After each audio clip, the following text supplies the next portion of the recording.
Hi parents, I wanted to give you a little more information about the Achieve 3000 program we have for reading. The information for at-home access has been sent to your Dojo account. It's a photograph of the actual letter. The letter is also pasted inside your child's planner for you. If you need it, you'll know where to find it.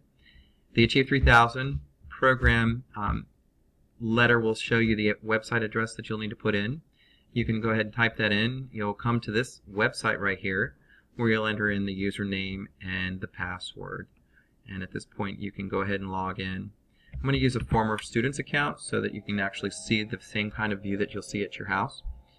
Now when the kids are in here, a couple of features that they have information about their personal testing, how many points they have earned. They can go over here to look for our scoreboard, and as you can see, as it stands now, our class still on the top. They really go here often because they like to see how they are doing the whole school wise. Apparently this has been a big competition for them, and they've enjoyed being the #1 position. So they're jockeying back and forth with a 3rd grade class, but they have continued to be motivated to do the work to improve their scores, because the better their scores, the more points they earn for the class.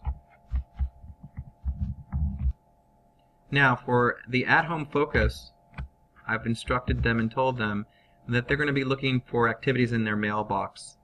What they'll do is they'll click on their mailbox, and all these that say reading assignment that are assigned by the teacher, these are weaknesses that the students currently have, or the individual that has been sent this message, because the computer identifies weaknesses and it informs me, and then I can put a reading assignment. So if I push this, it means that your student needs practice on the skills that are contained within this assignment.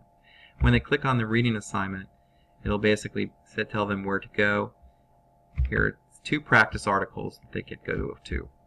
Now, the way the article starts is before they read, they take a poll and they explain their answer. Then they're going to go to the article and read it. This right here that pops up first is going to be their vocabulary. They can actually play the vocabulary word so they can hear it. Then the task for them is this. They're going to read this article, but they're not passively reading it and just going through it one time. They know that they need to open this up, and then they're going to be taking notes along the way.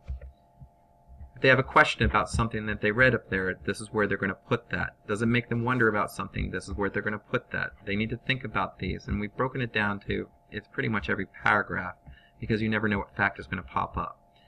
So when they go through here, they're going to open these up and actually make recordings, and they have to hit save each time. If they come to me and they've taken a test on this reading and they didn't have any notes in here, then they've not done the work. They need to do the work. Now this only has a couple of sentences here, so as far as summarize and setting the purpose, this question here is, imagine what it was like for the blood donors to hear Brandon Levine speak after his accident. How would the event make them feel, and why? So this is kind of what they're going to be answering towards the end of the activity. So if they have facts, or if they have things that can answer this question in the part that they've read, they'll want to put that in. And as you can see, it's in every section. It's the same information here. They may not be able to find anything to answer that question, but generally I'd like them summarizing, and I want them to at least start wondering about what they're reading or thinking about what's coming next.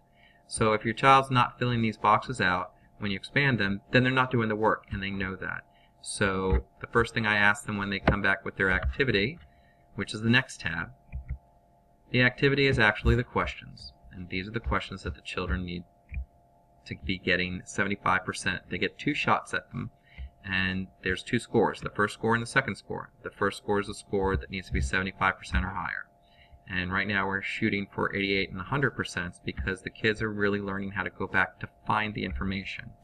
If this is a question they were having to fill out some information, they can take a snip, where they go to their snipping tool, and they've been taught that they make a snip of it like this, and they can take that snip, put it to the side, go back to the article, and they can actually locate the information, and as they find it, they can highlight it and check it off that they've located it. And this is especially true for questions that which one is not answered by the story, or which one was answered by the article. And then they would have to go through and figure it out that way. And that's what I asked them to do here, so they should be comfortable and they should know how to do it at your house as well. As they go through the activity, they'll have one question after another. When it gets to the end of the questioning, it'll give them a percentage. Then they have a after reading poll, maybe to see if they've changed their opinion based on the information that they read in the article. And there's a thought question, where they're actually going to provide their notes will pop back up here that they've taken throughout the first article part, and then they're going to provide the answer to this question right up here.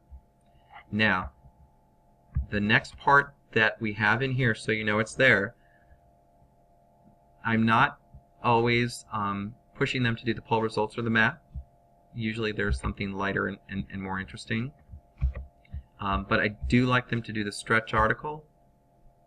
And the stretch article is the same basic article, but it's at a higher reading level. And it's a practice, it's just the right stretch for them to practice jumping to the next ability level. And then they have the stretch article and the stretch activity. And the same thing for the stretch article and stretch activity as far as answering the questions and as far as recording the information. They've already done that in the first one. So this one, as you can see, they're reading. They're not having to take the notes. It's pretty much the same information, but it has more details provided. So that's Achieve 3000 in a nutshell.